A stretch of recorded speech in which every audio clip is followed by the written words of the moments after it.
السلام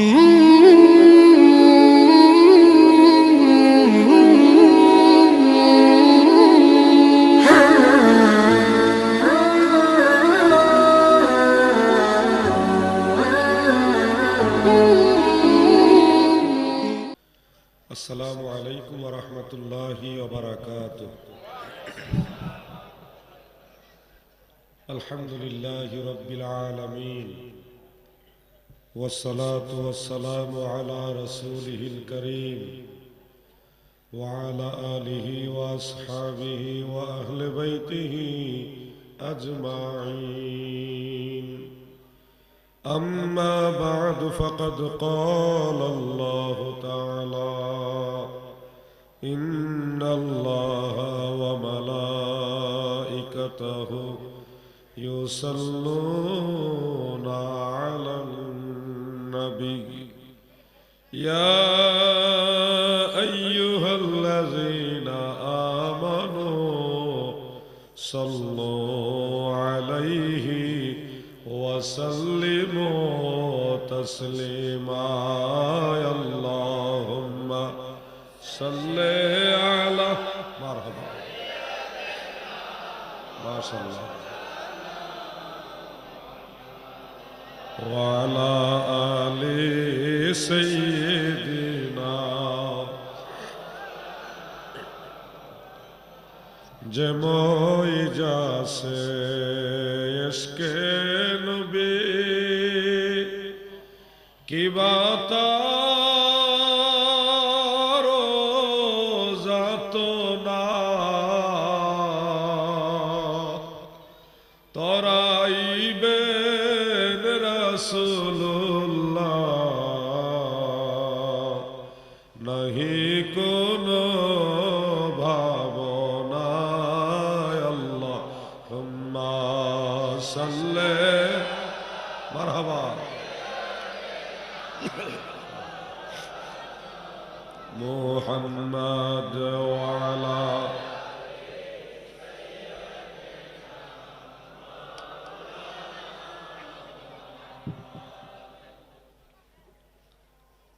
পবিত্র ঈদে মিলাদুন নবী সাল্লাল্লাহু আলাইহি সাল্লাম উদযাপন উপলক্ষে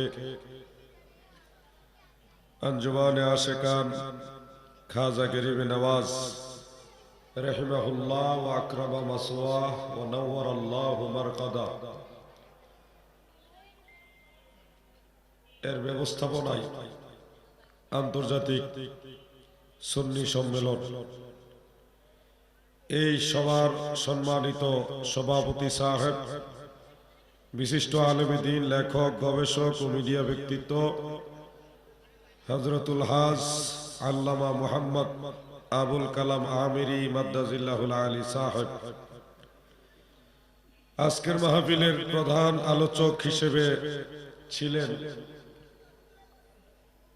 বিশিষ্ট আলেমে দ্বীন, চট্টগ্রামের গৌরব, সারা বিশ্বের বাংলা ভাষাভাষী সমস্ত সুন্নি জনতা হৃদয়ের স্পন্দন, আহলুস সুন্নাত ওয়াল জামাতের বর্তমান জামানার অন্যতম রাহবার, বিশিষ্ট গবেষক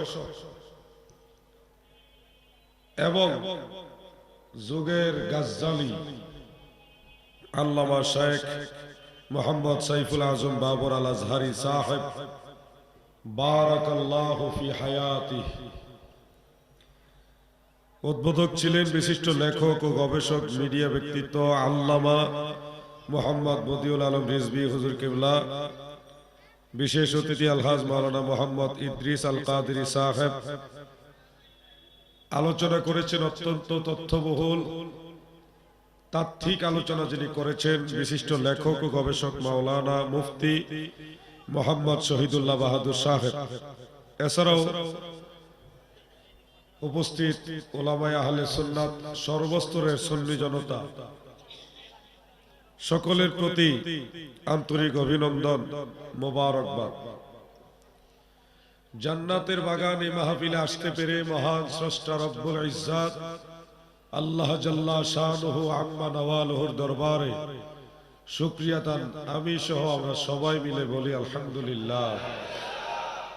আল্লাহ তাআলার দরবারে আরো শুকরিয়া যে মহান প্রভু আমাদের মতো নালায়েক নাচিজ অধমদেরকে তিনার হাবিব নবী সরকারে দু জাহা সৈয়দুল মুরসালিন রাউফুর রহিম রাহমাতুল লিল আলামিন হুজুরে পুর নূর সাল্লাল্লাহু আলাইহি ওয়াসাল্লাম আমাদের দয়াল নবীজির উম্মত হওয়ার সৌভাগ্য দান করেছেন। এইজন্য আল্লাহ পাকের দরবারে আবারও বলি আলহামদুলিল্লাহ। ইন্তেজামিয়া কমিটির পক্ষ থেকে নির্দিষ্ট কোনো আলোচনার বিষয়বস্তু আমি পাইনি, তবে আপনাদের খেদমতে একটা বিষয় কথা বলার ইচ্ছা রাখি, যেটা আমার দয়াল নবীজির শানের সাথে জড়িত। কিছুক্ষণ আগেও আপনারা ডকুমেন্টারি দেখেছেন, মুফতি শহীদুল্লাহ বাহাদুর সাহেব দেখিয়েছেন। ডাক্তার জাকির নায়েক ওনার লেকচার সমগ্র এই বইয়ের মধ্যে রাসূল পাক সাল্লাল্লাহু আলাইহি ওয়াসাল্লামকে অতুলনীয় মানব, তুলনার ঊর্ধ্বে এরকম মহামানব, বেমিসাল বেনজির মানুষ, এই বিশ্বাসটাকে তারা বলেছে বাতিল বিশ্বাস। আপনাদের কাছে কি মনে হয়, আপনি যেমন নবীজিও তেমন নাকি? আসমানের নিচে জমিনের উপরে যত মানুষ আছে, কুল কায়নাতে যত মাখলুকাত আছে, কোন কিছুই আল্লাহর রসুলের মতো না। আপনি যদি মর্যাদার দিকে বিচার করেন তাহলে রাসূলদের মর্যাদা বড়, নবীদের চাইতো রাসূলদের মর্যাদা বড়। ফতোয়ায়ে শামির মধ্যে এই ব্যাপারে একেবারে ক্লিয়ার উল্লেখ আছে। নবীদের চাইতেও রাসূলদের মর্যাদা বড়। আর আমাদের নবী হলো সাইয়্যিদুল মুরসালিন, সমস্ত রাসূলদের সরদার আর নবীদের ইমাম, সব নবীদেরও নবী তুমি ইমামুল আম্বিয়া, রহমতের দরিয়া গো নবী। এগুলি পুরান আমলের গজল, আগের দিনের মানুষ গাইতো, বিশেষ করে আমাদের কুমিল্লা অঞ্চলে গাইতো এগুলি। তোমার জন্য বানায়া আছে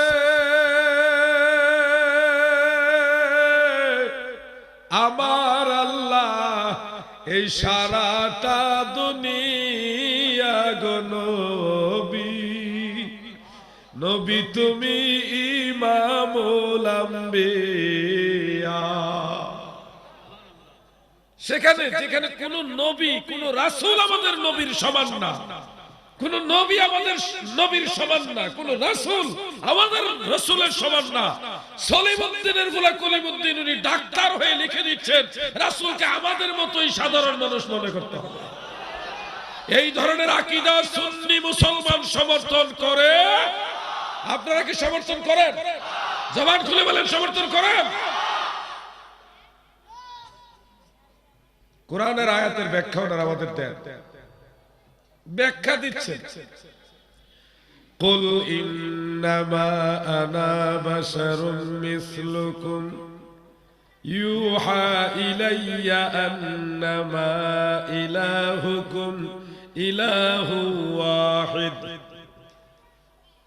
এখানে একটা বিষয় খেয়াল করেন, অনুবাদ হলো বলুন হাবিব আপনি বলুন আমি তোমাদের মতোই মানুষ, আমার কাছে ওহী বা প্রত্যাদেশ হয় তোমাদের প্রভু একক আল্লাহ। এটা হলো বাংলা অনুবাদ, সরল অনুবাদ। একটা বিষয় খেয়াল করেন মাদ্রাসার ছাত্র ভাইরা, কুল এটা কি ওয়াহিদ না জমা? আমরে হাজির মারুফ, ওয়াহিদ একজনকে নির্দেশ করা হয়েছে। কুল হাবিব আপনি বলুন, শুধু আপনি বলুন, নবী গো আপনি বলুন। অর্থাৎ এই কথাটা নবীজি বললে মানাবে, নবীজির জন্য খাস। আমি তোমাদের মতো মানুষ, এটা নবীজি বলার অনুমতি পেয়েছে।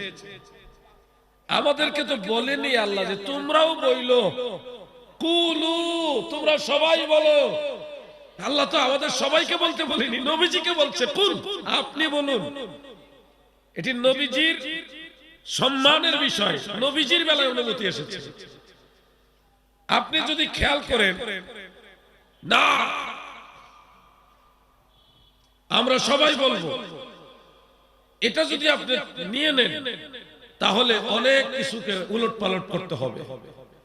আপনারা খেয়াল করেন, আপনারা মুনাজাতে একটা দোয়া পড়েন, আমিও পড়ি, রব্বানা যালামনা আনফুসানা ওয়া ইল্লাম তাগফির লানা ওয়া তারহামনা লানাকুনান্না মিনাল রব্বান। এই দোয়া পড়েছেন নবী আদম আলাইহিস সালাম। রব্বানা, ওগো আমাদের রব, যালামনা, আমরা জুলুম করেছি। এখন আপনারাও কি বলবেন যে আদম নবী জালিম? বলা যাবে? আর যদি কেউ বলে ঈমান থাকবে? নবী ইউনূস আলাইহিস সালাম বলেছেন, লা ইলাহা ইল্লা আনতা সুবহানাকা, এরপরে কি ইন্নী কুনতু মিনাজ জালিমিন। লা ইলাহা ইল্লা আনতা, আপনি ব্যতীত কোনো উপাস্য নেই, সুবহানাকা, আপনার এই সুবহান মর্যাদা, ইন্নী কুনতু মিনাজ জালিমিন, নিশ্চয়ই আমি জালিমদের অন্তর্ভুক্ত হয়ে গেছি। কে বলছেন? ইউনূস আলাইহিস সালাম একজন নবী। এখন নবী ইউনূস আলাইহিস সালাম বলছে আমি জালিমদের অন্তর্ভুক্ত হয়ে গেছি। কোরআনের এই আয়াত দিয়ে আপনারা কি দলিল দিবেন যে ইউনূস নবী জালিম ছিল? নাউযুবিল্লাহি মিন যালিক। যদি কেউ নবী ইউনূস আলাইহিস সালামকে জালিম বলে, তার ঈমান থাকবে? ঈমানও যাবে, বউও যাবে। এবার তো অনেকে অটো পাস করছে পরীক্ষা, অটো পাস করছেন না?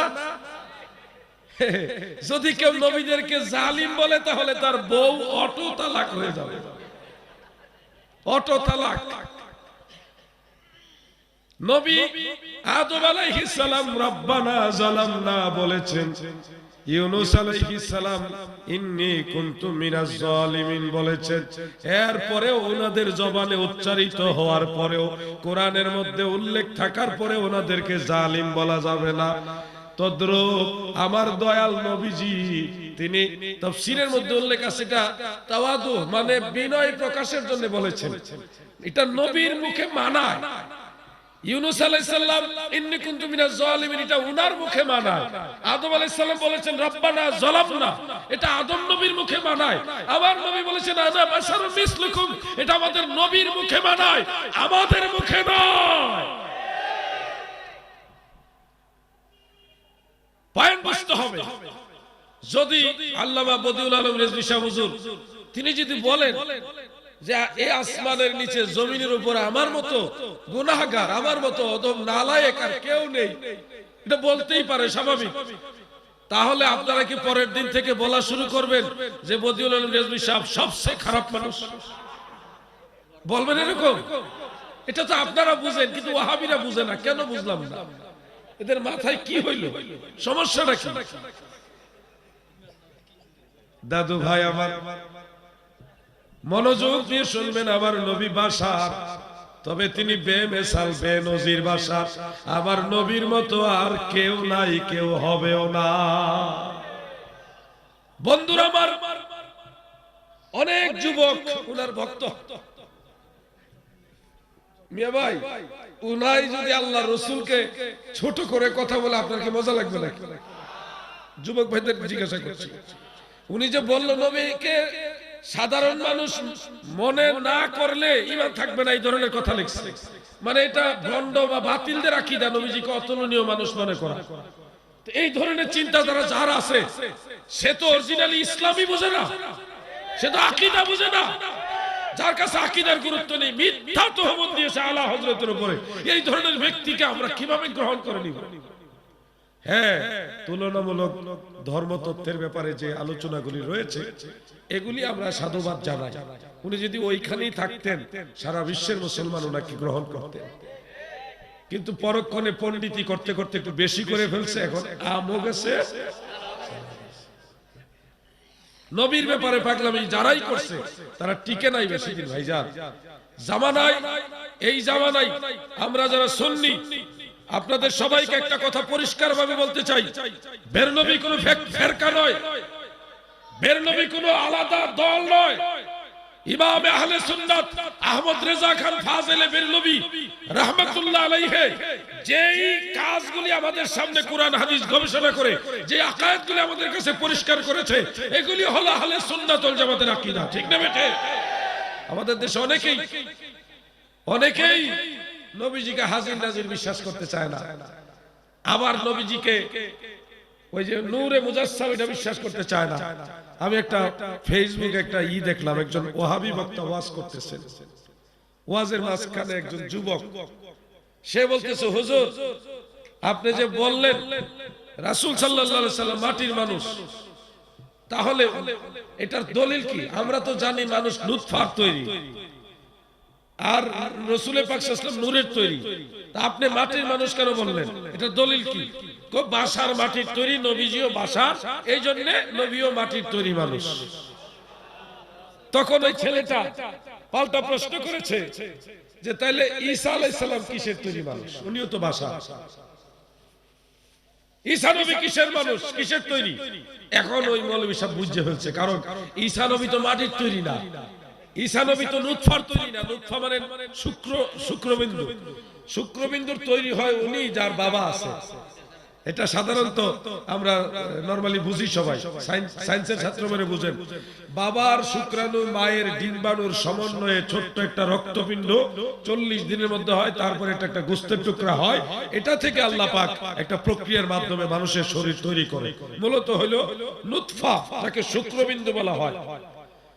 প্রশ্ন করা হলো ঈসা নবী কিসের মানুষ, কিসের তৈরি মানুষ? উনি তো বুঝে ফেলছে, আর জবাব নাই। আপনারা বলেন তো ঈসা নবী কিসের তৈরি মানুষ?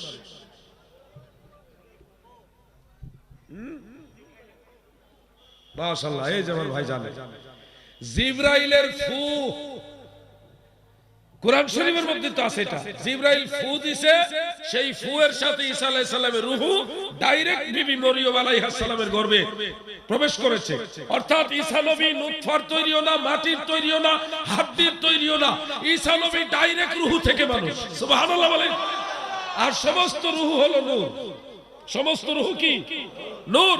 তাহলে বোঝা যাচ্ছে ঈসা আলাইহিস সালামের দেহটা ডাইরেক্ট রূহু থেকে শরীর আকৃতি নিয়েছে, এটা নূরানি দেহ ছিল। ঈসা নবী যদি নূরের দেহধারী মানুষ হইতে পারে, আমার নবী কি নূরানি দেহে মানুষ হইতে পারে কি পারে না? জবান খুলে বলেন, পারে কি না? এটাকে তারা মানে শিরকি আকীদা বানাইছে। নাউযুবিল্লাহি মিন যালিক। ঢাকায় কয়েকজন আলেমের সাথে আমার একটা মানে কি বলে অনানুষ্ঠানিক বাহাস হয়েছিল।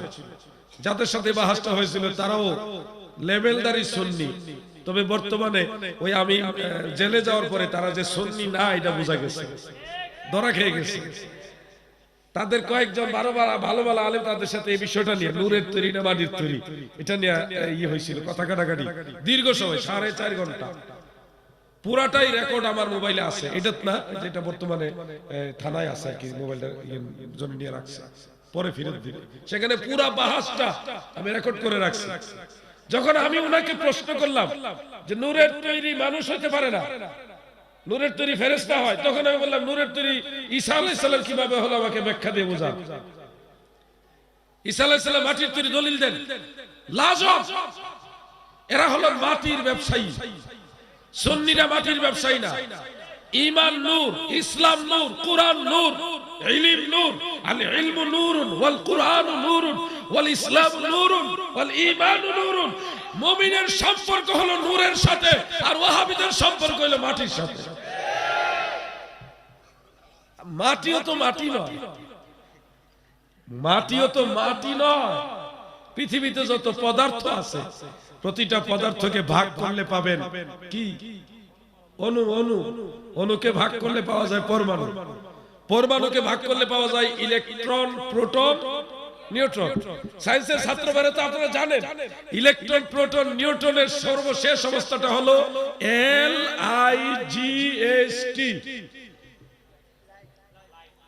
ইলেকট্রন, প্রোটন, নিউট্রনের সর্বশেষ অবস্থাটা লাইট। লাইট মানে আলো, আলো মানে নূর। মানে পৃথিবীর সমস্ত পদার্থকে ভাগ করতে করতে যখন শেষ কথায় যাবেন, সেখানে দেখবেন নূর।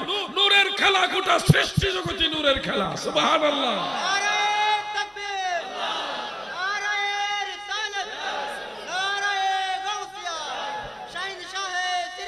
জিন্দাবাদ। এই জন্য আপনাদেরকে একটু সচেতন হতে হবে। ইমাম আহলে সুন্নাত আলা হযরত রাদিয়াল্লাহু আনহু আমাদেরকে সুন্নি আকীদাগুলি কি এটা সঠিকভাবে শিক্ষা দিয়ে গেছে। ভারতবর্ষের মুসলমান দুইজন মানুষের কাছে সবচেয়ে বেশি ঋণী। একজন হলো হযরতে মুজাদ্দিদ আল ফিসানি রাদিয়াল্লাহু আনহু। ওনার সময় ইসলাম ধর্মটাকে বিকৃত রূপে দ্বীন ইলাহি নামে বাদশাহ আকবর প্রকাশ করতে চেয়েছিল। ওই সময় উনি কঠিন হস্তে বিশাল বিপ্লবের মাধ্যমে দ্বীন ইলাহিকে বাতিল করে দ্বীন ইসলামকে প্রতিষ্ঠিত রেখেছেন। এই জন্য হাজার বছরের মুজাদ্দিদ হযরতে শাইখ আহমদ সেরহিন্দি। তিনার পরে ভারতবর্ষে আরেকটা ভাইরাস দেখা দিল, সেটা হলো নজদি ভাইরাস। এখন চলছে করোনা ভাইরাস, তখন ছিল নজদি ভাইরাস। নজদি ভাইরাস যখন সারা ভারতবর্ষে ছড়াইছে, আমার আল্লাহ আমার নবীর প্রেমিক আহমদ রেজা খান ফাজেলে বেরলভীকে দাঁড় করাইয়া দিছে। ভ্যাকসিন ভ্যাকসিন নজদি ভাইরাস তারাইবার জন্য ভ্যাকসিন হলো আলা হযরত। বন্ধুরা আমার গভীর মনোযোগ দিয়ে শুনবেন। ফিতনা থেকে বাঁচার জন্য সুন্নি জামাতের কথাগুলি শুনতে হবে। মনে রাখবেন, কেউ যদি আপনার জন্য দুনিয়াতে দোয়া করে, মরার পরে দোয়া করে, সুন্নিরা করবে, ওয়াহাবিরা না। জানাজা পয়রা দোয়া, দাফনের পরে দোয়া, তালকিন সহ 40 কদম হাঁটা, 4 দিনে 5 দিনে দোয়ার আয়োজন করা, নামাজের পরে দোয়া, নফল নামাজ পড়ে দোয়া, শবে বরাতে দোয়া, শবে মেরাজে দোয়া, শবে কদরে দোয়া, জানাজা মিলাদ শরীফের পরে দোয়া, জিকির আজকারের পরে দোয়া, কোরআন খতম করে দোয়া। কোন মজলিসে দোয়ার ব্যাপারে যদি কেউ বেশি গুরুত্ব দেয়, সুন্নিরা দেয়, ওয়াহাবিরা না। দাদু ভাই আমার, ফিতনার এই কঠিন যুগে আমাদেরকে দায়িত্বশীল হতে হবে। যারা নবীজিকে সাধারণ মানুষ বানায় দিতে চায়, এরা হলো মাটির ব্যবসায়ী, আর সুন্নি মুসলমান হলো নূরের ব্যবসায়ী। নূরের খেলা, মাটির ব্যবসা করে। জান্নাতের মাটি দিয়ে নবীজিকে বানাইছে, জান্নাতের মাটি দিয়ে বলে নবীকে বানাইছে। আমি বলি, জান্নাত কিসের তৈরি? চিন্তা করা যায়, জান্নাতের মাটি দিয়ে নবীজিকে বানাইছে। যারা এই কথার কায়েল, আমি আপনাদের জিজ্ঞেস, জান্নাত কিসের তৈরি? ওটাকে উত্তর দেন। মাটির ব্যবসা করো। আল্লাহর আরশ, আল আরশু বিনান নূর, সূরা কলমের শুরুতে যে নুন ওয়াল কলমি ওয়া মা ইয়াসতুরুন, এই যে আয়াত, এটার ব্যাখ্যাই তাফসীরের মধ্যে, তাফসীরে দুররে মানসুরের মধ্যে দেখবেন ইমাম জালালউদ্দিন সৈয়দী রাহমাতুল্লাহ আলাইহি তিনি উল্লেখ করেছেন, আল্লাহর আরশ নূর থেকে তৈরি, ওয়াল কালামু মিনান নূর, কলম নূরের তৈরি, জান্নাত নূরের তৈরি, আল্লাহর আরশ নূরের তৈরি। তুমি নবীরে জান্নাতের মাটি দিয়া বানাইতে চাও, জান্নাত নিজেই নূরের তৈরি। সুবহানাল্লাহ। আরে জান্নাতে মাটি আছে নি, এটা প্রমাণ করা গে। মুসলিম শরীফের মধ্যে আছে, জান্নাতে এই পৃথিবীর মাটির মতো কোন মাটি, মেশক আম্বর, মেশক আম্বরের মতো এরকম মাটি থাকবে, যেটা পৃথিবীর মাটির সাথে কোনো তুলনা দেওয়া যাবে। আরে মাটির ব্যবসায়ী, চিন্তা করা যায় এগুলি কিভাবে নবীজিকে মাটি বানাবো। পৃথিবীর কোন মানুষ হযরত আদম আলাইহিস সালাম ছাড়া পৃথিবীর কোন মানুষ ডাইরেক্ট মাটির তৈরি না, কোন মানুষ না, ওয়াহাবিরাও না। কথা বুঝতে পারছেন না? যারা নবীজিকে মাটির তৈরি বলে, হেরাও মাটির তৈরি না। এরাও তার যার যার বাপ এবং মায়ের শুক্রবিন্দু ডিম্বাণুর তৈরি। যদি বলেন ভাইজান, যেহেতু শুক্রাণু, ডিম্বাণু বা বীর্যটা শরীরের ভিতরে আসে, আর এটা মূলত পৃথিবীর ফল, ফ্রুটস, খাদ্য, এগুলি গ্রহণ করার মাধ্যমে তৈরি হয়। ধান, চাউল, গম, ফল, ফ্রুটস, এই খাদ্যগুলি তো গাছের মধ্যে হয়, আর গাছ তো মাটি থেকেই শক্তি উপার্জন করে, উৎপন্ন করে। এই জন্য ঘুরে গেলে তো মাটি থেকে এগুলি আসতেছে। আমি তখন বলবো, ভাইজান আপনি হয়তো বীজ লাগাইছেন খাবার সাথে, খাবার লাগাইছেন মাটির সাথে গাছের মাধ্যমে। এবার আপনাকে জিজ্ঞাসা করি ভাই রে ভাই, তোমার যে এত শখ মাটির ব্যবসা করার জন্য, তুমি বলো তো মাটি কিসের থেকে তৈরি? আর একটু গভীরে ঢুকেন না, মাটি কিসের তৈরি বলেন? মাটি আগে না পানি আগে? ওটাও বলেন। পানি আগে, মাটি পরে, পানি আগে। মাটির কোনো অস্তিত্ব ছিল না, মাটির কোনো অস্তিত্ব ছিল না, ছিল শুধু পানি। সেই পানির উপরে ছিল আল্লাহর আরশ ভাসমান অবস্থায়। সহিহ মুসলিমের মধ্যে এটা উল্লেখ, পানির উপরে আল্লাহর আরশ ভাসমান ছিল। মুস্তাদরেক হাকিমের মধ্যে উল্লেখ, সেই পানির উপরে আরশে আজিম যখন টলমল খাচ্ছিল, টলমল বুঝেন তো, একটু নড়াচড়া খাচ্ছিল, তখন আরশে আজিম আল্লাহ তাআলার দরবারে দরখাস্ত দিয়েছিল, হে আল্লাহ, আমি স্থির থাকতে পারছি না। আল্লাহ তার কুদরতের হাতে আরশে আজিমে লিখে দিয়েছেন লা ইলাহা ইল্লাল্লাহু মুহাম্মাদুর রাসূলুল্লাহ। কখন লিখে দিয়েছেন? যখন মাটি ছিল না, মাটির জমিনই ছিল না, ছিল পানি আর আরশ। পানির উপর আরশ, ওই আরশকে স্থির রাখার জন্য আরশের গায়ে নবীজির নাম মুবারক সহ কালেমা শরীফ লেখা হয়েছে। তার মানে কি বোঝা যাচ্ছে? মুহাম্মাদুর রাসূলুল্লাহ আগে ছিল নাকি ছিল না? কথা বলেন, ছিল কিনা? লাইন বুঝতে হবে না, মাটির ব্যবসা নিয়ে পাগল হইছে।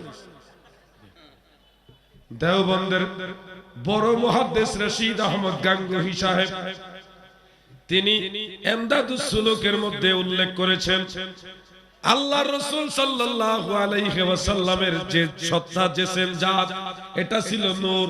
কাদ জাআকুম মিনাল্লাহি নূর। এই নূরের ব্যাখ্যায় রশিদ আহমদ গাঙ্গুহি তিনি এমদাদুস সুলুকের মধ্যে লিখছে, আমার নবীজির সত্তা, অস্তিত্ব, জিসম বা সত্তা, জাত, এটা ছিল নূর। এই জন্য নবীজির শরীর মুবারকের, জিসম মুবারকের কোনো ছায়া ছিল না। গাঙ্গুহি সাহেব লিখেছে পড়ো, রশিদ আহমদ গাঙ্গুহি লিখেছে পড়ো। চোখের পাওয়ার কম থাকলে চশমা লাগাও, চশমা কিনা টাকা না থাকলে নাদিম ভাইয়ের সাথে যোগাযোগ করো। যদি নাদিম ভাইকে খুঁজে না পাও তাহলে পরামর্শ দিচ্ছি কচু শাক খাও।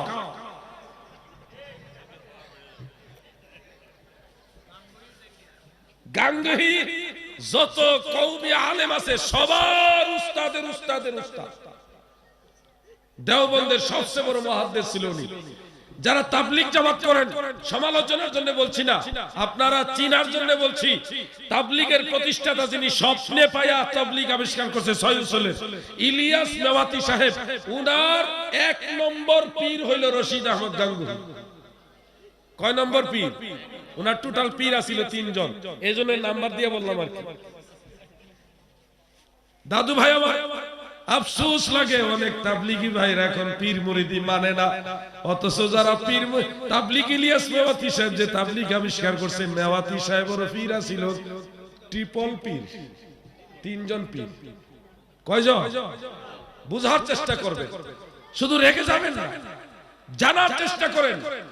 চরমোনাই দরবারের কোন মুজাহিদ ভাই যদি থাকে, আপনাদেরকে বলে যায়, চরমোনাই দরবারের প্রতিষ্ঠাতা মাওলানা ইসহাক সাহেব ভালো গবেষক ছিলেন, ওনার প্রতি আমাদের শ্রদ্ধা আছে। ওনার 27টা বই আমার কাছে আছে। কয়টা? চরমোনার ইসহাক সাহেব বর্তমান রেজাউল করিম সাহেবের দাদা, আপন দাদা।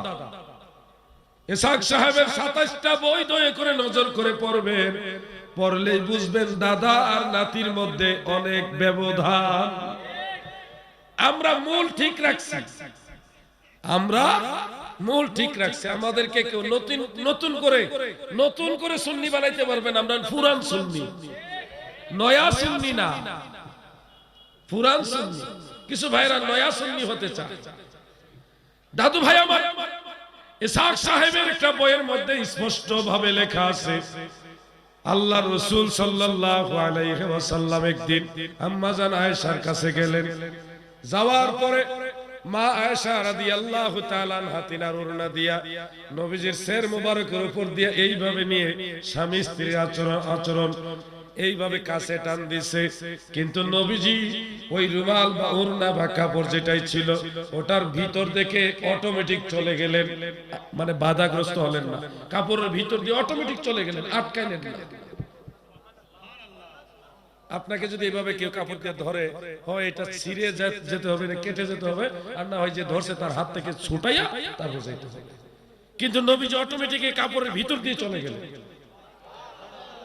আম্মাজান আয়েশা রাদিয়াল্লাহু তাআলা আনহা আশ্চর্য হয়ে বলতেছেন, মা হাযা ইয়া রাসূলুল্লাহ, নবী গো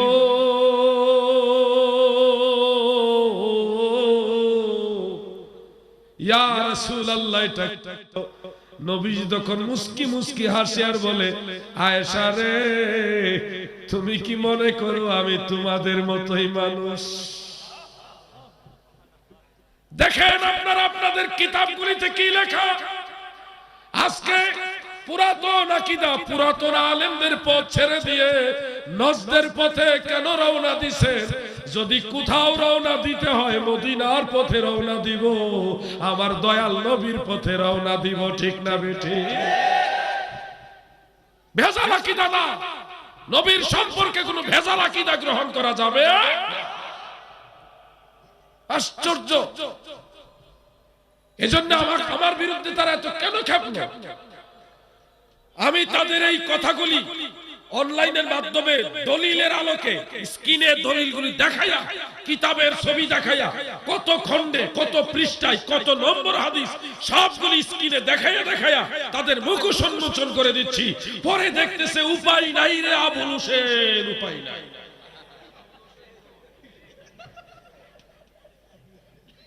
আমারে দিছে জেলখানা, দিছি ঢুকাইয়া, আলাউদ্দিন জাহাদির জেলে ঢুকাইয়া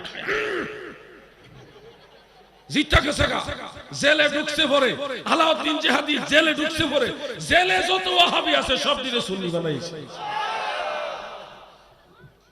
আর বাইরে যত সুন্নি আছে এরা গেছে সিংহের মতো গর্জন দিয়ে ওইটা ঘুমাই আসছিল। সিংহ ঘুমাই থাকলে অসুবিধা নাই, যদি জায়গা যায় তাহলে শিয়ালের ছানা যারা আছে এদের এক ঝাঁকিতেই বিদায় করে দেয়া হয়। সিংহকে জাগিয়েছ, এবার সিংহের গর্জন সামলাও। দাদু জেলে দিয়ে তারা লাভ হইছে না, পুরাটাই লস, লসের ব্যবসা রে। আলাউদ্দিন জাহাদি জেলে যাওয়াতে সব সুন্নিরা কোন দলাদলি ছাড়াই পীর চার্জার সুন্নিয়ত সবার স্লোগান দিয়া সবাই রাজপথে নেমেছে। সারা বাংলায় উত্তাল তরঙ্গের মতো সিংহের গর্জন দিয়ে সুন্নি জনতা বিক্ষোভ মিছিল করেছে, ঠিক না বেঠে? এখন ওয়াহাবিরা কয় লাঠির জোর হবে, 5 ইঞ্চি জায়গা দেওয়া হবে না, রক্তের বন্যা বইয়ে দেওয়া হবে। নারায়ণগঞ্জে বসে বসে বুড়া বেটা বক্তব্য, বুড়া বেটা কয়দিন পরে মরে যাবে, তুই 5 ইঞ্চি জায়গা দিতি না মানুষের কষ্ট কিছু। নারায়ণগঞ্জে 5 ইঞ্চি জায়গা বলে সুন্নিরা দিত না। চিন্তা করছেন হে বেটা বুড়া কয়দিন পরে মরে যাবো, কোন সময় মরে এটা ঠিক নাই, 5 ইঞ্চি জায়গা দিত না। সুন্নিরা খারো আইতাছি, খারো আইতাছি। সারা দেশ থেকে যখন নারায়ণগঞ্জের দিকে সব সুন্নিরা বাদ ভাঙা জোয়ারের মতো রওনা দিছে, চাচারে খুঁজে পাওয়া যাচ্ছে না। চাচা তুমি কোনে গেলা? চাচা তোমার খুঁজে পাওয়া যাচ্ছে না, তুমি কি মইরে গিয়েলে?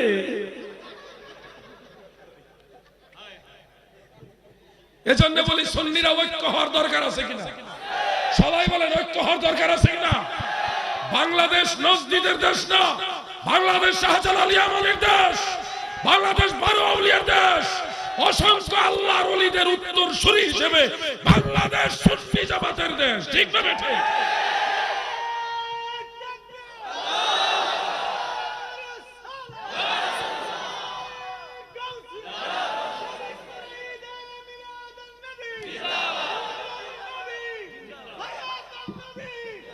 বিশেষ করে বাংলাদেশে 1971 সালে যার হুঙ্কারের স্বাধীনতার চেতনা লক্ষ লক্ষ যুবকদের মনে জাগ্রত হয়েছিল, 1000 বছরের শ্রেষ্ঠ বাঙালি, বীর বাঙালি, বঙ্গবন্ধু শেখ মুজিবুর রহমান তিনিও কিন্তু সুন্নি ছিল, ওয়াহাবি না। তো আর জায়গা ভাইয়া নজদি ট্যাবলেট বিক্রি চলছে, চলবে না নে? বন্ধুরা আমার, আমি এক কথাই বলি, দলিলের জবাব পারলে দলিল দিয়ে দাও, কোরআন হাদিসের জবাব পারলে কোরআন হাদিস দিয়ে দাও, দলিলের জবাব পারলে দলিল দিয়ে দাও। আর যদি না পারো তাহলে এই মিথ্যা ষড়যন্ত্র মামলা দিয়া সুন্নিদেরকে দাবায় রাখা যাবে। দাদু ভাই আমার, একটা কথা মনে রাখবেন, আলা হযরত ইমামে আহলে সুন্নাত, এই নামটা শুনলে অনেকে চুলকানি উঠে। চুলকানির মলম আছে আমাদের কাছে, হাই পাওয়ারের অ্যান্টিবায়োটিক মলম আছে, চুলকানি একেবারে সোজা করে দেওয়া হবে। যার আলা হযরতের নাম শুনলে চুলকানি উঠবে, মনে করবেন তার ভিতরেই নজদির ভাইরাস আছে। সুজাওয়াজ বাংলা ওয়াজ, আলা হযরতের নাম শুনলে যার চুলকানি ওঠে তাকে একেবারে পরিষ্কার বুঝাই দিবেন সে নজদির দালাল।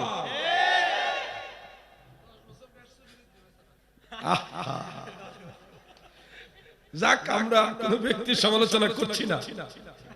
বেড়া 10 বছর গ্যাস চুরি করছে, সবাই জানে, পত্রিকা তো আইছে, মামলাও নাকি 3টা হইছে, তো জানি না, আল্লাহু আলাম। তো এই লোকটাকে আমরা অনেক চেষ্টা করেছিলাম সুন্নিয়তের লাইনে ধরে রাখার জন্য। আমাকে একজন বলল, উনি নাকি বলেছে, উনি নাকি আমাদেরকে ওয়াহাবি বানাইবার জন্য চেষ্টা করছে। আরে বুকা কোথাকার, পেট মুড়া কোথাকার, আমরা চেষ্টা করছি, আমরা তোমারে চেষ্টা করছি সুন্নি রাখা, বানাইয়া রাখার জন্য। প্রমাণ, আমরা তার কাছে গেছি, সে আমাদের কাছে আসে নাই। আমরা ভালো বানাইবার জন্য বারবার তার কাছে গেছি, হেলিকপ্টার কাফেলা করে গেছি, দেখি লোকটার নিয়ে লাইনে রাখা যায়। দেখছি কুল্লু শাইইন ইয়ারজিউ ইলা আসলিহি, ডাল মে কুছ কালা হয়, ধরা খেয়ে গেছে। সুন্নিরা তো সব ছেড়ে দিতে পারবে, কিন্তু নবীর মহব্বত ছেড়ে দিতে পারবে। সুন্নি মুসলমান হরে সাবধান, ওহাবি খারিজির দলে লুটিল ঈমান। দাদু ভাই আবার, আসলে সময়টা খুব দূরে চলে যাচ্ছে। আমার খুব ইচ্ছা ছিল আজকে ন্যূনতম 2 ঘন্টা বয়ান করব, এরপরে প্রশ্নোত্তর পর্বে যাব। কিন্তু আগামীকাল আপনারা জানেন সকালবেলায় হলো ঢাকা রাজধানীতে বাইতুল মুকাররমের উত্তর গেটে সুন্নি জামাতের মহা সমাবেশ, ফ্রান্সের বিষয়ে, যে ব্যাপারে আশা করি আপনারা সবাই জ্ঞাত আছেন। আমি আপনাদেরকে একটা কথা বলতে চাই, শুনেন। কোন সংগঠন প্রতিষ্ঠার জন্য না, কোন রাজনৈতিক দলকে স্বীকৃতি দেওয়ার জন্য নয়, সকল সংগঠন, সকল সুন্নি সংগঠন, সকল আহলে সুন্নাত ওয়াল জামাতের যত দল, সবাই মদিনাওয়ালার পক্ষে আগামীকাল যাব।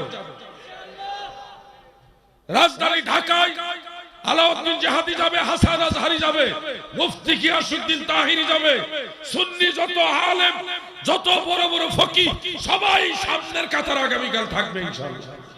আপনাদের দাওয়াত দিলাম, যাবেন না ইনশাআল্লাহ? আমি পরিষ্কার বলেছি, আমি বদরের যুদ্ধ দেখিনি, আমি উহুদের যুদ্ধ দেখিনি, আমি খন্দক হুনাইনের যুদ্ধ দেখিনি, আমি কারবালার যুদ্ধ দেখিনি। তবে 1450 বছর পরে আল্লাহর হাবিবের পক্ষে জিহাদের ঘোষণা দিয়ে সেই বাইতুল মুকাররমের গেটের সামনে নবীর পক্ষে দাঁড়াইবার একটা সুযোগ পেয়েছে। আপনারা যাবেন না ইনশাআল্লাহ?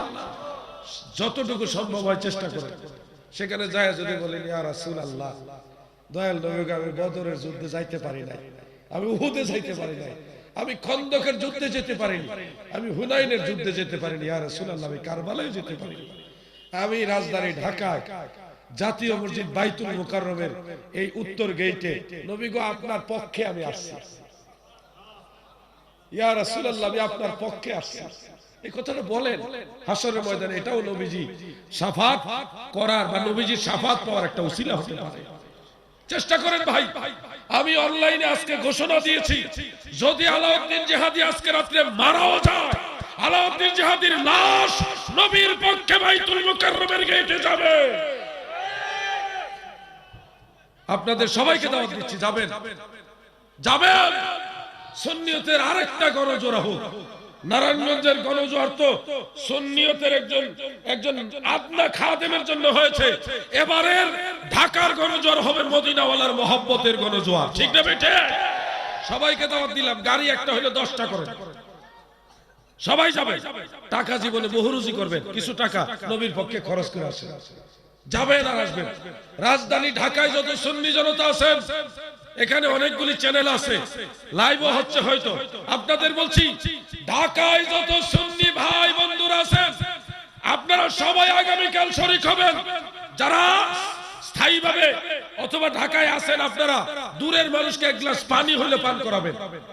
মহিলারা সহযোগিতা করবেন ঘরের ভিতর থেকে, আর পুরুষ লোক বাইরে সুন্নি যারা যাবে সারা দেশ থেকে তাদেরকে মেহমানদারি করবেন। আপনাদের সবারই মানে দায়িত্ব, নিজের উপস্থিত থাকবেন, দূরের মানুষদেরকে মেহমানদারি করবেন। করার দরকার আছে কিনা ভাইজান? কিছু শরবত, এক গ্লাস শরবত হলে নবীর পক্ষের লোক যারা তাদেরকে পান করাবে। সবার এটা দায়িত্ব, ইমানি দায়িত্ব হিসেবে এই কথাগুলি বললাম। শুনেছি এখানে নাকি কিছু প্রশ্ন উত্তর পর্ব আছে, সেই জন্য আমি আজকে আর আলোচনার সামনে যাচ্ছি না। আমাকে ঢাকায় যেতে হবে রাতারাতি, গিয়ে শুধু গেলেই শেষ না, ওখানে হাজার হাজার মানুষ, তাদের সবাইকে গুছাইয়া এরপর আমাকে নিয়ে যেতে হবে। বিশাল দায়িত্ব। আর নয় এখানে আমি 12টা 1টা পর্যন্ত মাহফিল করলে আমার সমস্যা ছিল না। এজন্য আপনাদের সবার কাছে আন্তরিকভাবে ক্ষমা প্রার্থী যে আমি লম্বা সময় আলোচনা করতে পারলাম না। তবে কিছু মানুষ হয়তো প্রশ্ন করবেন, আমি প্রশ্নগুলি নেওয়ার আগে প্রশ্নোত্তর পর্ব দিব। আচ্ছা, তাহলে প্রশ্নোত্তর পর্ব বাতিল, আমরা আলোচনার দিকে সামনে আগাই। একটু দরুদ শরীফ পড়েন। আল্লাহুম্মা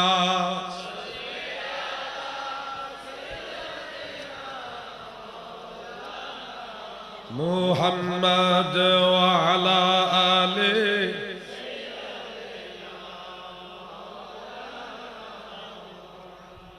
আমার বন্ধুরা, দাদু ভাইরা, জামানাটা বড় কঠিন জামানা, ফিতনার জামানা।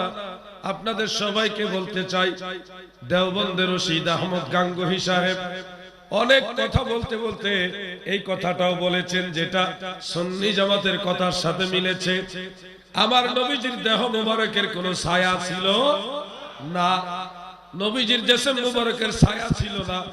এই কথাটা শুধু গাঙ্গুহি বলছে তা নয়, ইমাম জালালউদ্দিন সুয়ুতি রাহমাতুল্লাহ আলাইহি তিনিও স্পষ্ট করে খাসায়েসুল কুবরার মধ্যে একই কথা লিখেছেন।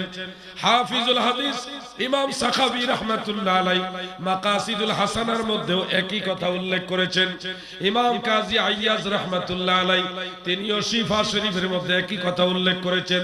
শরহে শিফার মধ্যে ইমাম মোল্লা আলী কারি রাহমাতুল্লাহ আলাইহি তিনিও একই কথা উল্লেখ করেছেন। এক কথাই আমরা যত ইমাম আগে দেখেছি, জেনেছি, উনাদের সকলের কিতাবে ইমাম জুরকানি, আব্দুল হাই লখনবী সহ সবাই বলেছেন, আমার নবীজির জিসম মুবারকের ছায়া ছিল না, লিআন্নাহু কানা নূরান, কেননা আমার নবী ছিল নূর, নূরের কোনো ছায়া থাকে না। মাটির ব্যবসা করো না ভাই, শোনো, পৃথিবীর প্রতিটা মানুষের রূহ নূর। যদি বলা হয় নবীজির রূহ মুবারক নূর, আর মাটি দিয়া রওজা মুবারকের মাটি দিয়া, মদিনা রওজা মুবারকের মাটি দিয়া নবীজির শরীর বানাইছে, এটা একটা মিথ্যা কথা, বানোয়াট কথা এটা। যত ভাই বন্ধুরা এই ধরনের কথা বলে থাকে, আপনাদের অনুরোধ করছি, আপনারা হাদিসটা একটু লক্ষ্য করেন, এটা জাল হাদিস। এই হাদিসটা যারা বর্ণনা করেছে তাদের মধ্যে মিথ্যাবাদী রাবী আছে, মিথ্যাবাদী কাযযাব বর্ণনাকারী আছে। এটাকে মিথ্যা, আমার নবীর ব্যাপারে মিথ্যা, জাল হাদিস। কারো যদি হিম্মত থাকে একটা সনদ নির্ভরযোগ্য দেখাও বাকে, সবগুলি মুখ উন্মোচন করে দিয়েছি। আমার এই নূরে মুজাসসাম, নূরে মুজাসসাম মনে হয় নাই, শেষ হয়ে গেছে। নূরে মুজাসসাম আছে, সবগুলি সনদ উল্লেখ করে কে কাযযাব রাবী সেটাও আমি উল্লেখ করেছি। আরেকজন বক্তা ওয়াজ করছেন, নবীজির শরীর জিসম মুবারক যখন বানানোর ইচ্ছা আল্লাহ তাআলা করলেন, জিবরাইলকে বললেন তুমি যাও, যায়া জান্নাত থেকে মাটি নিয়ে আসো। না, রোজা মুবারক মাটি খাবলা দিয়া নিছে, নিয়ে এটা জান্নাতের তাসনিম নামক নহর দিয়া ধুইয়া এটারে সাদা বানাইছে, বানায়া এই মাটি দিয়া নাকি নবীজির শরীর বানাইছে। এটা কাহিনী আছে, এরা বয়ান করে। শুনেন ভাইজান, এই কাহিনীটা আছে কোন কোন কিতাবে, কিন্তু এটার কোনো সনদ নাই। এটা না আল্লাহর কথা, না রাসূলের কথা, না কোনো সাহাবীর কথা। কাবুল আহবার তিনার রেফারেন্স এটা উল্লেখ আছে, কিন্তু এটা কোনো সনদ নাই। লাইসা লাহু আসল, এটা কোনো সনদই নাই, এটা কোনো সনদই নাই, জাল। কারো যদি হিম্মত থাকে এটা সনদ দেখান। জাল হাদিস, মাটির ব্যবসা করার জন্য এত পাগল হইছো কেন? মদিনার মাটি দিয়ে নবী তৈরি নয়, মদিনার মাটি সহ গোটা জমিনটা তৈরি হয়েছে নবীর উসিলায়। নূরে মুজাসসাম লাখ লাখো সালাম, তোমার প্রেমেই পড়ি মোরা মিলাদে কিয়াম। তোমার নূরে সৃজন হলো দুনিয়া তামাম। তুমি হলে কাবার কাবা, তুমি হলে কাবার কাবা, নবী আকরাম। নূরে মুজাসসাম লাখ লাখো সালাম, তোমার প্রেমেই পড়ি মোরা মিলাদে কিয়াম। দাদুরে অনেক কথাই অনেকে বলবে, কিন্তু আমরা যাচাই বাছাই করব, একটু দেখে শুনে তারপরে সিদ্ধান্ত নিব। এই বইটা আপনারা পড়বেন বলে আমি আশা রাখি। 150 টাকা হাদিয়া, নূরে মুজাসসাম, নবীজি নূরের তৈরি। এই ব্যাপারে যত দলিল লাগবে আপনারা এটা পড়বেন।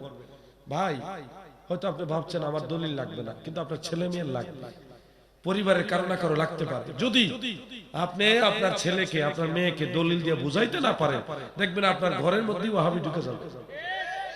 তখন কিন্তু জ্বালা যন্ত্রণা আপনারই বাড়বে। ঘরে নিয়ে কিতাবটা ছেলের টেবিলের মধ্যে রেখে দেন, নিজে না পড়েন আরেকজনের জন্য নিয়ে যান, দেখবেন একবার না একবার পড়বে। 2-4 লাইন পড়লে তখন ওয়াহাবিরা যে মানে ভুল তথ্য দিয়ে মানুষকে বিভ্রান্তি করছে সেটা তারা বুঝতে পারবে। সবাই দায়িত্বশীল হবেন।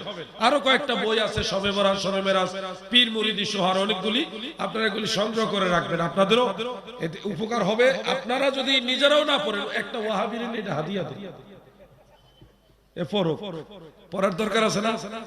খুশি হবেন। আমার লেখা যে প্রিয় নবীজির সালাত, এই বইটা মাননীয় প্রধানমন্ত্রীর কাছে আমি পাঠাইছি, মহামান্য রাষ্ট্রপতি মহোদয়ের কাছে পাঠাইছি, ঢাকার দক্ষিণ উত্তর 2 জন মেয়রের কাছে বইটা আমি দিছি, এবং সেনাবাহিনীর শীর্ষস্থানীয় যারা কর্মকর্তা তাদের কাছে অনেকের কাছে আমি পাঠাইছি। অনেক এমপি মন্ত্রী মহোদয় যিনারা আছেন অনেকের কাছে বইটা আমি দিয়েছি। আজকে রাঙ্গুনিয়াতে বাদ মাগরিব প্রোগ্রাম ছিল, সেখানে ওসি সাহেবকে 1 সেট বই দিয়ে আসছি, এমপি সাহেবের যে পিএস ওনার কাছে 1 সেট বই দিয়ে আসছি। এগুলি একেবারে বিনা স্বার্থে করছি, শুধু সুন্নিয়ত প্রচারের জন্য। একটা সুন্নিয়তের বই থাকলে 100 ওয়াহাবি বই থাকলে কাজ হইতো না। এক একটা সুন্নিয়তের বই এক একটা অ্যাটেম বোমার মতো কাজ করে। আল্লাহ তাআলা যেন এই সুন্নিয়তের দাওয়াত সবার কাছে পৌঁছায় দেয়, বলেন আমিন। দাদু ভাই, আমার আলোচনা শেষ করার আগে আরেকটা মাসালা নিয়ে আপনাদের সামনে সংক্ষেপে আলোচনা করব। সেই মাসালাটা হলো দুয়ার মাসালা। দোয়া। এই যে আমাদের নাদিম ভাই খাজা গরিবে নওয়াজের মহব্বত নিয়ে, আউলিয়া কেরামের মহব্বত নিয়ে এই বিশাল মাহফিলের আয়োজন করছে। ওনারও তো একটা টার্গেট, আমার জন্য সবাই দোয়া করবে। আছে না এই দোয়া, এই টার্গেটটা? আপনারা যারা আসছেন আপনাদের দোয়া লাগবে কিনা? কথা বলে লাগবে কিনা? সারা পৃথিবীর মুসলমানরা দোয়ার মুখাপেক্ষী, দোয়া চায়, দোয়ার মুহতাজ। কিন্তু ওয়াহাবিরা কিছু কিছু সময় দোয়ার কথা শুনলে এদের পায়জামায় আগুন লেগে যায়। কেন এরকম করে জানি না। যেমন জানাজার পরে দোয়া করলে এরা খুব অসন্তুষ্টি প্রকাশ করে, দাফনের পরে দোয়াটাও জায়গা জায়গায় মেনে নিতে চায় না। অনেক সময় হাতুড়া করা যাবে, অনেক সময় হাতুড়া করা যাবে না, অনেক সময় জবাববদ্ধভাবে করা যাবে, অনেক সময় জবাববদ্ধ করা যাবে না, আবার কয় একা একা করা যাবে, ইত্যাদি বহু ফিতনা তারা তৈরি করে। মিলাদ শরীফ তো পরেই না, মিলাদের পরে দোয়া করব কোন সময়? তবে আপনাদের সুখবর দিচ্ছি, এখন অনেক যারা ওয়াহাবি তারাও এখন কয় আমরা মিলাদুন নবী মানি, ঈদ মানি না। মিলাদুন নবী মানা শুরু করে দিয়েছে। এটা কি লক্ষণ ভালো না খারাপ? লক্ষণ ভালো। মিলাদুন নবী মানে। আরেকজন মৌলভী সাহেব কুয়াকাটার মৌলভী সাহেব উনি বলেছে যারা মিলাদুন নবী মানে না তারা দুশমনের আছে। বাহ! এই বক্তব্যটা আপনারা পেয়েছেন কিনা আমি জানি না, আমি শুনেছি নিজে, অনেকেই শুনেছেন।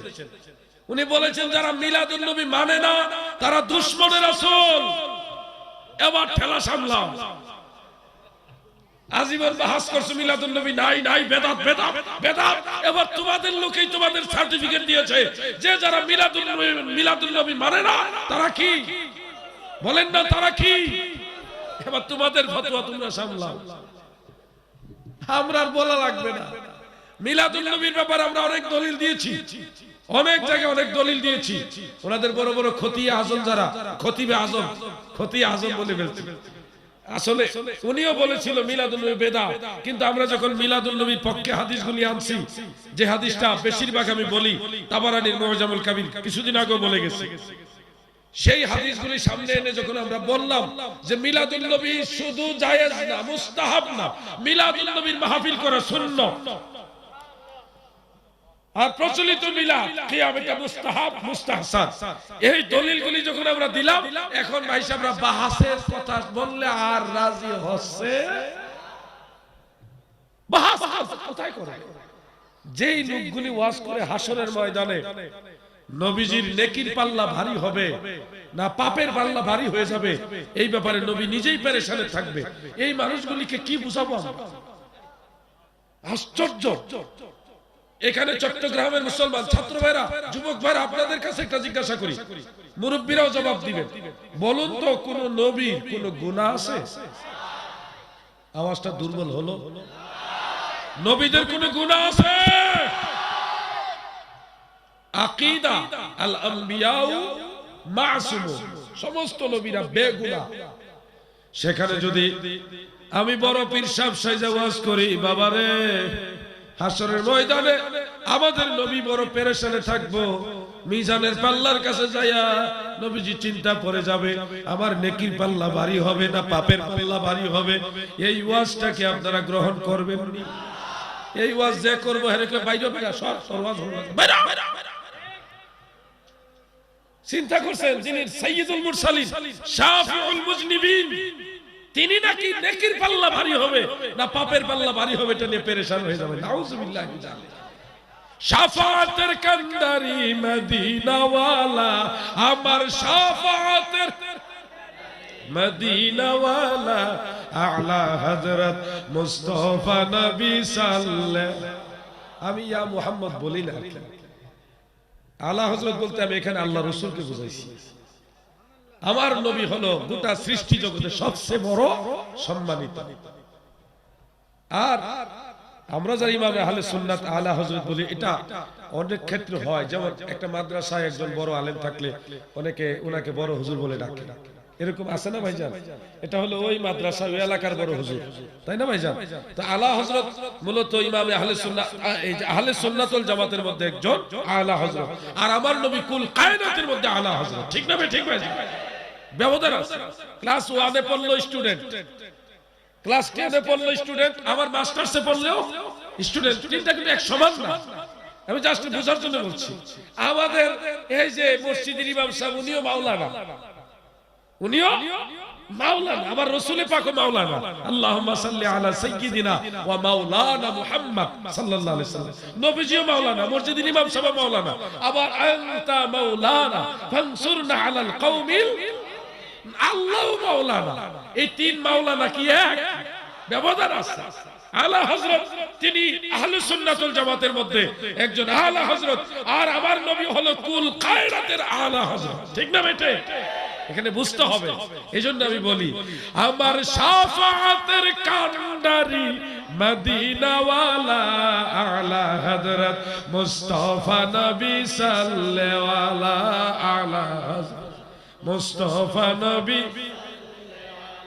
এখানে অনেক ভাইরা বলে থাকেন ইয়া মুহাম্মদ মুস্তাফা নবী সাল্লাল্লাহু। যারা বলেন তো তারা নিজ দায়িত্বে বলে থাকেন, আমি বলি না। কারণ কোরআন কারীমের মধ্যে আমার আল্লাহ বলেছেন, লা তাজআলুদ দুআ আর রাসূল বাইনাকুম কাদুআই বাদিকুম বাদা। তোমরা একজন আরেকজনকে যেইভাবে সম্বোধন করো গো, আমার হাবিবের বেলায় ওইভাবে সম্বোধন করো না। তাফসীরের কিতাবগুলি যদি খুলেন, জালালাইন, রুহুল বায়ান, কাশফ, এরপরে তাফসীরে খাজেন, এগুলি আপনি খুলেন দেখেন, আপনারা প্রয়োজনে দেখেন। মুলাখাস বক্তব্যটা হলো, লা তাদউ বিইসমি ফাতাকুলা ইয়া মুহাম্মদ ওয়ালা বিকুনিয়াতি ফাতাকুলা ইয়া আবাল কাসিম। আমার নবীর নাম লয়া ডাইকো না, যেমন ইয়া মুহাম্মদ বলে ডেকো না। আমার নবীর উপনাম লয়াও ডেকো না, যেমন ইয়া আবাল কাসিম বলে ডেকো না। আমার নবীকে তাজিমের সাথে, সম্মানের সাথে ডাকো, ইয়া রাসূলুল্লাহ, ইয়া হাবিবাল্লাহ, ইয়া রাসূলুল্লাহ,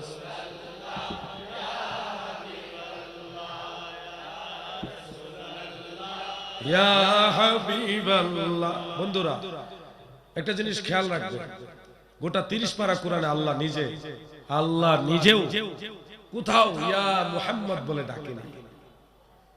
একটু তালাশ করে দেখেন, পাবেন না কোথাও আমার নবীকে আল্লাহ নাম লয়ে ডাকে নাই, ইয়া মুহাম্মদ বলে ডাকেনি।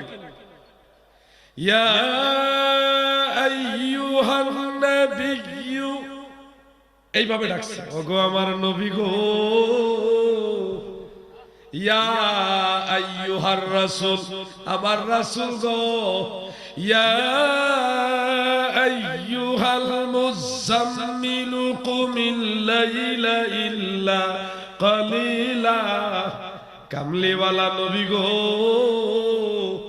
শীতের রাত্রে নবীজি বস্ত্রাবৃত, কম্বল পরে ঘুমায় রইছে, একটু শেষ রাতে উঠতে নবীজির দেরি হচ্ছে, আল্লাহ আমার নবীকে ডাকে, কম্বল পরনেওয়ালা নবী গো, নামলে ডাকে না। দেখছেন কতটা প্রেম, আল্লাহ এবং নবীর মধ্যে কত প্রেম। হে মুহাম্মদ উঠো, এভাবে তো বলতে পারতেন, নামলে ডাকলেন না। কম্বল গায়ে দিয়ে শুয়ে আছে, নবীজিকে ডাক দিলেন, ইয়া আইয়ুহাল মুযাম্মিল, হে বস্ত্রাবৃত, হে কম্বলাবৃত কামলিওয়ালা নবী, আপনি উঠেন, রাতে কিছুটা অংশ আপনি দাঁড়ায়া নফল বন্দেগী করেন, সুবহানাল্লাহ বলেন। এটা হলো প্রেম। এখান থেকে অনেক মা বোনেরা কিছু আমল করে, শরীয়তের দৃষ্টিতে না, জাস্ট সম্মানের দৃষ্টিতে অনেক মায়েরা নিজেদের স্বামীর নাম নেয় না। এক মহিলার স্বামীর নাম রহমাতুল্লাহ। উনি যখন সালাম ফিরাতেন নামাজে, আমরা তো বলি আসসালামু আলাইকুম ওয়া রাহমাতুল্লাহ, উনি বলতেন আসসালামু আলাইকুম আমরার ঘরের তাই, আসসালামু আলাইকুম আমরার ঘরের তাই। বুঝছেন, আমার ঘরের এই বেড়া, এরকম মহব্বত ছিল আগে। আমার এক বন্ধু আছে, নাম বললাম না যদি আবার উনি বেজার হয়, উনি একবার ঝগড়া লাগছে ওনার ওয়াইফের সাথে, তো উনিও আমারে খুব সম্মান করে, ওনার ওয়াইফও আমারে খুব মানে। ঝগড়া লাগছে, তো ছেলের নাম হইল ইমন। তো ছেলে বলতেছে, মানে ওই বন্ধু বলতেছে ছেলেকে, হে ইমন, তোর মায়ের কো আমি আর তোর মায়ের রান্না খাবো না।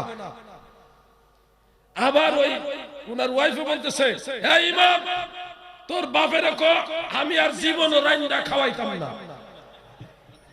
ঝগড়া করতেছে তারা, স্বামী স্ত্রী দুইজন, মাঝখানে বিপদে পড়ছে ইমনে। আমাদের দেশে ঝগড়া করলে ওইটার মধ্যে একটা মহব্বত থাকে, যদি পরে মিললে যায় তাইলে। সাময়িক ঝগড়া এটা অনেক সময় মহব্বত বাড়ায়, তবে এমন ঝগড়া করেন না যে সংসার ভেঙে যায়, এই হাজাইরা কাজ্জা করেন না, খবরদার। দাদু ভাই আমার, মনোযোগ দিয়ে শুনবেন, গোটা কোরআনের কোথাও আমার আল্লাহ আমার নবীর নাম লয়া ডাকে নাই। কম্বল পরে শুয়ে আছেন, কামলিওয়ালা বলে ডাকছেন। আরেক জায়গায় বলছি, ইয়া আইয়ুহাল মুদ্দাসসির, বস্তাবৃত মানে চাদর গায়ে দিয়ে শুয়ে আছে, এই জন্য চাদর পরনেওয়ালা বলে নবীজিকে আল্লাহ ডাকছে। এই জন্য আমরা অনেকেই নবীর মহব্বতে ইয়া মুহাম্মদ বলে ডাকি না, কেউ ডাকলে এটা তার ব্যাপার। আমি বলছি না যে ডাকলে ঈমান চলে যাবে, কুফরি হবে, কবিরা গুনাহ হবে, এটা বলছি না। আমি জাস্ট আমার মহব্বতের কথাটা আপনাদের শোনাচ্ছি। আমি রাস্তায় হেঁটে গেলে এখনো দেখে জেনে বুঝে কোনো ছাগল, বকরি, বকরার রশি পায়ে পাড়া দেই না। কেন দেই না? আমার উস্তাদ আমাকে বলেছে যে আমার দয়াল নবীজি একটা সময় মক্কা জীবনে আমার দয়াল নবীজি বকরির রশি হাতে নিয়ে কাঁধে নিয়ে জঙ্গলায় বকরি চড়াইছে। আমার নবীজি রশিটা কাঁধে নিছে, হাতে নিছে, ওই রশিটা আমার পায়ের নিচে থাকবে, আমার বিবেকে বাধা দেয়। এটা আমার প্রেম মাসালা না, এটা আমার জজবা, এটা মোহাব্বত। ইমাম মালিক রাহমাতুল্লাহ আলাইহি মদিনার সবচেয়ে বড় মুহাদ্দিস, তিনি মদিনা শরীফের যেটা হেরেম, এই হেরেমের ভিতরে কখনো জুতা পায়ে দিয়ে হাঁটতেন না, কোনো বাহন উঠতেন না, ওই এরিয়ার ভিতরে পেশাব পায়খানা করতেন না, বাইরে গিয়ে করে আসতেন। এটা ওনার প্রেম ছিল। মদিনার এরিয়ার মধ্যে খালি পায়ে হাঁটতে হাঁটতে ইমাম মালিক রাহমাতুল্লাহ আলাইহি ওনার পায়ের নিচের শক্ত চামড়াটা আগুনের হিট মানে সূর্যর এত তাপ, মাটি যারা গেছেন তারা নিশ্চয়ই জানেন মাটি এত হিট হয়ে যায় যে খালি পায়ে হাঁটা বর্তমানে অসম্ভব, বর্তমান অসম্ভব। এরপর ইমাম মালিক খালি পায়ে হাঁটতেন, পায়ের নিচে হিট লেগে লেগে চামড়াটা খসে গেল, এখন আর পায়ের উপর ভর দিয়ে হাঁটতে পারে না। এরপরে তিনি হাঁটুর উপরে আর দুই হাতে ছোট বাচ্চারা দাঁড়ানো শিখার আগে যেভাবে হাঁটে হামাগুড়ি দিয়া, ইমাম মালিক মদিনার সবচেয়ে বড় মুহাদ্দিস, উনি হাঁটু আর দুই হাতে ভর দিয়া দিয়ে মসজিদে নববীতে যায়। মদিনার জমিনে এরপরও জুতা পায়ে দিয়ে ইমাম মালিক হাঁটে না। এরপরে যখন এই হাঁটুর চামড়া দুই হাতের চামড়া খসে গেল, ইমাম মালিক বুক আর পিঠের মধ্যে গড়াগড়ি খাইয়া মদিনায় যায়, এরপরেও জুতা পায়ে দিয়া হাঁটে না। মদিনার অন্যান্য আলেমরা বলে ইমাম মালিক গো, এই যুগের সবচেয়ে বড় মুহাদ্দিস আপনি, মদিনার সবচেয়ে বড় আলেম আপনি, আল্লাহর রাসূল তো কখনোই জুতা পায়ে দিয়ে যাওয়া মদিনাতে নিষেধ করে নাই, আপনি কেন এরকম করেন? ইমাম মালিক বলেন আমি এটা মাসালা হিসেবে করি না, এটা আমি রাসূলের মহব্বতে করি। আমাদের তো ওরকম মহব্বত নেই, তবে মদিনাতে একবার যাওয়ার ভাগ্য জুটছে। মদিনার ধুলাবালিগুলি যেখানে পাইছি ওখানে চুমা দিয়ে আসি। আমি আমার দয়াল নবীজির কদম মুবারকে চুমা খেতে পারবো না, কিন্তু যে ধুলাবালিগুলি রাসূলের পাকের কদম মুবারকে লেগেছে সেই ধুলাবালিগুলি বারবার চুম্বন করেছি, মুখে, মাথায়, বুকে মালিশ করছি।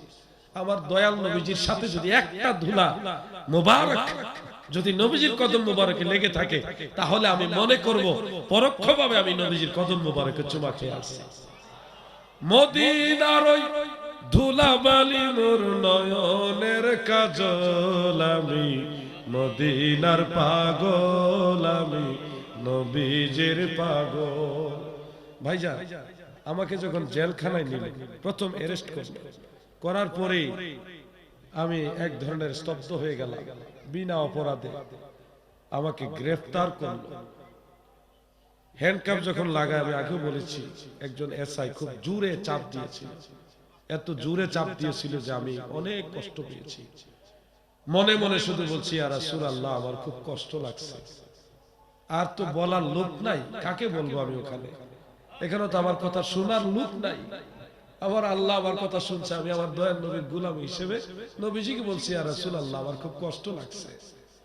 এরপরে যখন আমাকে বন্দী করলো থানার হাজতে, আমি দয়াল নবীজির কাছে বলছি ইয়া রাসূলুল্লাহ, দয়াল নবী গো, আমার তো এই বিপদের দিনে আপনি নবী ছাড়া কেউ নাই, আমি আপনার কাছে আত্মসমর্পণ করলাম।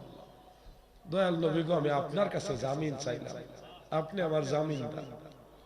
আমার হাতে করা পায়ে বেরি, আমি আসামি ফেরুয়ারি, আপনার কোর্টে নবী জামিন চেয়েছি। রহমাতাল লিল আলামিন আপনে উম্মতের জামিন, গুনাহগার উম্মতের আপনজন। আল্লাহর নবী দয়াল নবী গো, আপনে নবী আমার জীবনের জীবন। আপনাদের কাছে কথাগুলি শেয়ার করার উদ্দেশ্য হলো আপনারও বিপদে আমার নবীকে ভুলে যায়েন না। শুনেন, পৃথিবীর সবাই আমাকে আপনাকে একটা অন্ধকার ঘর কবরের মধ্যে রেখে আসবে। আপনি কি জানেন সবাই আপনাকে ছেড়ে চলে যাবে? আপনার কাছে মুনকার নাকির আসার আগে দয়াল নবীজি এসে হাজির হবে। আমার উম্মতি ভয় পায়, আমার উম্মতি ভয় পায়, এজন্য আপনার কাছে চলে আসবে নবীজি। মুনকার নাকির সওয়াল করবে, মা কুনতা তাকুলু ফি হাযার রাজুল, তোমার কাছে উপস্থিত যেই ব্যক্তি উপস্থিত এই ব্যক্তি সম্পর্কে কি বলো? ঈমানদার নবীর প্রেমিক ওই লোকটাকে দেখেই বলবে হাযা নাবিয়ুনা মুহাম্মাদুর রাসূলুল্লাহ, ইনি আমার নবী, ইনি আমার দয়াল নবী। তখন শুনেন ভাইজান, তখন জাহান্নামের পুরো দৃশ্যটা আপনার সামনে তুলে ধরবে। মুমিন ভয় পেয়ে যাবে। তখন ফেরেশতারা বলবে ভয় ভয় পায় না, এই জাহান্নাম আপনার জন্য নয়। যদি উত্তর দিতে না পারতেন তাহলে জাহান্নাম ছিল আপনার। যেহেতু আপনি উত্তর দিয়েছেন, জাহান্নামের দৃশ্য সরায়া জান্নাতের সুন্দর মনোরম দৃশ্যগুলি তুলে ধরে বলবে আপনি রাসূল পাককে চিনেছেন, সওয়ালের জবাব দিতে পেরেছেন, এইজন্য জান্নাত আপনার ঠিকানা। বলেই দৃষ্টি শক্তি যত দূর যাবে, একটা মানুষের দৃষ্টি শক্তি যত দূর যায় তত দূর পর্যন্ত কবর প্রশস্ত করে পুরো কবরটাকে জান্নাতের বাগান বানায় দেওয়া হবে। সুবহানাল্লাহ। এজন্য নবীর পক্ষে থাকেন, যেখানে যাবেন নবীজিকে ভুলে যাবেন না। কবরে গেলেও নবী লাগবে, হাসরে মিজানে ফুলছেনা তো নবী লাগবে। আমার কথা হলো, আমাকে যদি ৭ রাজার ধন দেওয়া হয় আমি সেই ৭ রাজার ধন ছেড়ে দিব। আমাকে যদি আকাশ চুম্বি স্বর্ণের পাহাড় দেওয়া হয় আমি সেই স্বর্ণের পাহাড় ছেড়ে দিব। আমি সমগ্র দুনিয়া ছেড়ে দিব, কিন্তু মদিনাওয়ালার কদম মোবারক ছাড়বো না। এটা আমার ঈমান। আমাকে জেলে দিয়েছো, নো প্রবলেম, জেলে দাও, সাগরের মাঝখানে ফেলে দাও, জঙ্গলে ফেলে দাও, আমাকে যদি আসমানের উপরে না হয় যেখানে পাঠাবে আমি সেখানে নবীর পক্ষে কথা বলবো। জঙ্গলে পাঠাইবা, জঙ্গলে গেলে বাঘ ভাল্লুক পশু পাখি সাপ বিচ্ছু হেডে দিলে জিকির শুরু করে দেবে। করছি তো, করছি, জেলখানা গিয়ে জিকির করছি তো। আমি ঢুকার পরে সব ওয়াহাবি ইমামের ইমামতি বাতিল হয়ে গেছে। প্রায় 10 জনের কাছাকাছি ওয়াহাবি মোল্লা ছিল জেলে, আমার যে এটা বেশি ঢুকাইছে। এর বেশিরভাগ হলো বলৎকারের মামলা। এখন ওই ওয়ার্ডের যে লিডার রাইটার সেলিম ভাই, উনি তো জানে কোনটা বলৎকারের মামলা আইছে, কোনটা ছোট শিশু ধর্ষণের মামলা আইছে, এইগুলি তো উনি জানে। উনি তো এই গ্রুপের লোক, ভয়ঙ্কর লোক না, আসামি তো ডেঞ্জারাস আসামি। তা আমি ঢুকার পরে বলতেছে হুজুর আপনাকে চিনা চিনা লাগে, আপনাকে দেখলে খুব মায়াও লাগে। তা আপনি যেহেতু আসছেন, আজ থেকে আপনি ইমামতি করবেন, হেরা সবার ইমামতি বাতিল। আমি খুশি হইছি যে একটা ভালো দায়িত্ব পাইছি। পরে আবার চিন্তা করছি যারা ইমামতি বাতিল হয়েছে তারা তো আমার উপরে খেপবো না। ভিতরে ঢুকিয়া দেখি বেশিরভাগই খয়রাতি। যাক, মাগরিবের নামাজ পড়লাম, পইরা একটা দোয়া করলাম সবারই নিয়ে। তারা বিড়ি টিড়ি রেডি হয়েছে, বিড়ি খাইব। জেলখানার কোনো কাম নাই তো, এই গল্প করো, বিড়ি খাও, আর বিড়ির টান কারে অন্ধকার করে বিড়ি খাই। আমি যখন দেখলাম মাগরিবের পরে সবাই বিড়ি লয়ে রেডি, টান দিব খালি, মানে জ্বালায় টান দিব, আমি দাঁড়াই গেলাম। ভাইজানরা একটু থামেন, আপনারা যদি অনুমতি দেন আমি আপনাদের জন্য একটু দোয়া করব। সবাই ঠিক ঠিক হুজুর দোয়া করে, আমরা এটা পরে খাবো। সবাই ছেড়ে দিছে, হুজুর দোয়া করে। হুজুর তো অনেক ভালো, এতদিন ধরে নামাজ পড়লাম, কেউ দোয়া করলো না। এ হুজুর ভালো, হুজুর দোয়া করে। সবাই খুশি হয়ে গেল। এক কথা আমি মুনাজাত ধরে শুধু এতটুকু বলছি, আল্লাহ